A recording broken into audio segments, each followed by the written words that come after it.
Murray was actually born in 1741 and died in 1815. He wrote that his father was a strict follower of the perfidious doctrines of John Calvin, and that he grew up a victim of the utter morbidity of that teaching. He wrote, "Hence my soul frequently experienced the extreme of agony, hence religion became a subject of terror. I was not 10 years old when I began to suffer. The discovery of my suffering gave my fond father much pleasure. He cherished hope for me when he found me suffering from my fears, and much indeed was I tortured by the severe, unbending discipline of my father, and the terrifying apprehensions of what I might expect from the God who created me." You can well imagine that Murray found welcome relief in the doctrine of universal salvation as preached by Relling. He wrote it changed the whole current of his life.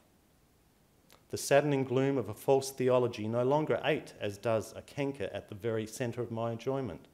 God became a loving father of all and the whole human race, brothers. The yawning gulf of never-ending agony no longer stood ready for its prey, but bright and beautiful. Now became all creation, and all were children of God. After his wife's and young child's death, he knew he could never preach this rapturous faith of joy in living again. He buried the two of them and boarded a ship for America.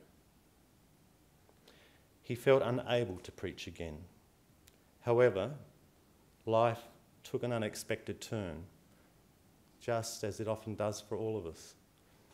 John Lennon recognised that in his words, didn't he, when he wrote, "Life is what happens to you when you're busy making your plans."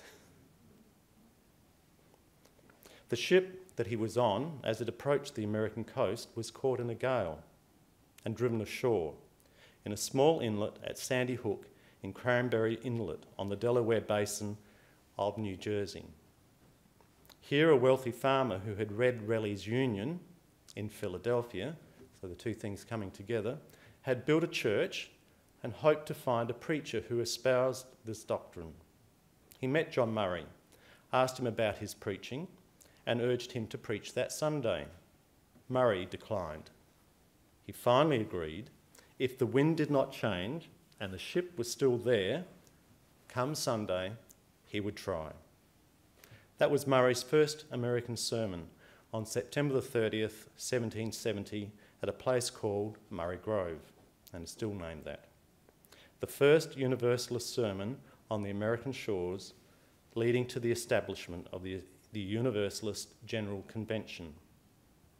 Murray never reboarded the ship, but travelled up and down the coast to Philadelphia, New York, and eventually to New England. Many stirring stories have lived on of this intrepid, doughty, controversial minister. Later, when he was preaching in Boston, there was an Orthodox minister called Mr. Coswell who decided to stop Murray's preaching. With a large group of his good Orthodox Christian followers, they tried to block the entrance to the Universalist church. And when Murray entered and began to preach, they showered the windows with stones. One huge, ragged rock, weighing about 3 to 4 kilograms, like a projectile, landed on the pulpit, barely missing him, so that the congregation called on him to take cover because they feared his life was in jeopardy. But Murray, picking up the rock and weighing it, over his head, proclaimed, shouldn't get into the dramatics, that's a test.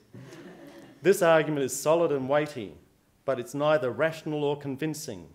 With your good leave, then, I pursue my subject, and while I have a 'thus saith the Lord' for every point of doctrine that I advance, not all the stones in Boston, except they stop my breath, shall shut my mouth or arrest my testimony." You can see how he became a living legend in his own lifetime. And stories about him grew to epic proportion. I could go on and tell other stories about his amazing founder, including how the Orthodox clergy petitioned George Washington to remove him from his post as an army chaplain in the War for Independence. But Washington countered with a general order appointing him the supervising chaplain over those who complained. No greater rebuke to bigotry has ever been given, wrote an early biographer of Washington. Murray was followed by other great Universalist leaders, most notable among them being Jose Ballou, uncle of Aidan Ballou, the first great American pacifist, who so strongly influenced Tolstoy.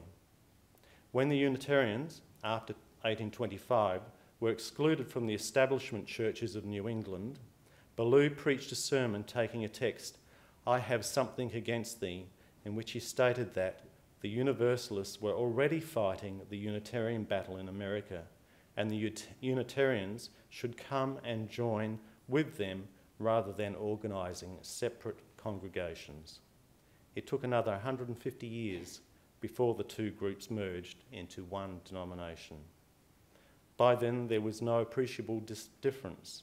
In some areas, Unitarians were more humanist and Universalists were more theists. In other areas, the opposite was true. Universalists were more humanist or liberal and Unitarians more theist or Christian. When the groups were brought together, members of each discovered there was no appreciable difference. Unitarian and Universalist humanists joined together, as did the Christians or theists from each group. Some churches, for historic reasons, kept the old names of one or the other denomination, and in some communities,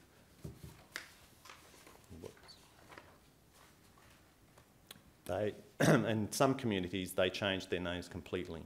However, the use of the two terms has caused confusion over the years. The Reverend Marshall stated that in the 1840s, someone asked Thomas Starr King, whose father was a Universalist minister, when Thomas accepted a call to become a Unitarian minister himself in a church in Boston, to explain the difference between Unitarians and Universalists. Thomas King replied, "The Universalists have a God too good to damn them, while the Unitarians are too good for God to damn."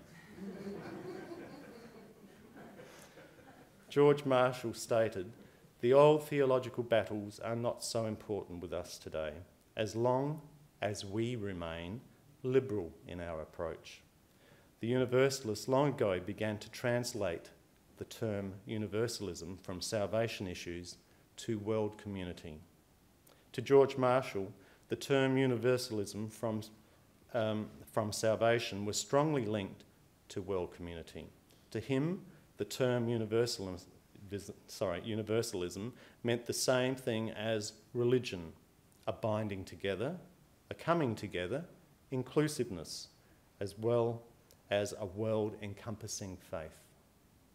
To me, that is the appeal of the term, that it is no matter what race, gender, sexual orientation, religious background, political belief, or socio-economic group that we're from, no matter what your individuality or situation, this faith encompasses it all.